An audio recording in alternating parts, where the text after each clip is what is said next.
আসসালামু আলাইকুম ভিউয়ার্স, সবাই কেমন আছেন?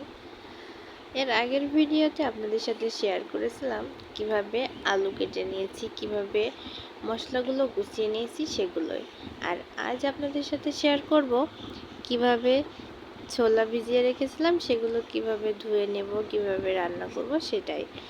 এই যে দেখুন, ছোলাগুলো খুব সুন্দর করে ধুয়ে নিয়েছি, ছোলাগুলো ধোয়া শেষ। তারপর এই যে আলুগুলো কেটে নিয়েছিলাম সেগুলো সুন্দর করে ধুয়ে সেদ্ধ করতে নিয়ে যেতে হবে। এবার আলুগুলো ধোয়া শেষে আমরা মশলাগুলো বাটাবাটি করে নেব।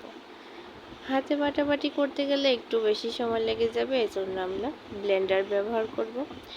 এই যে দেখুন, আমরা বাটাবাটি শুরু করে দিয়েছি, ব্লেন্ডারে সব মশলাগুলো ব্লেন্ড করে নিচ্ছি।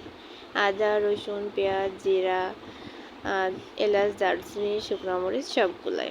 এই যে দেখুন, শেষ ব্লেন্ডার করা, সব মশলা ব্লেন্ডার করা শেষ। এখন রান্নায় চলে যাব। আজ এ পর্যন্তই। এর পরবর্তী ভিডিওতে আপনাদের রান্নাটা শেয়ার করব।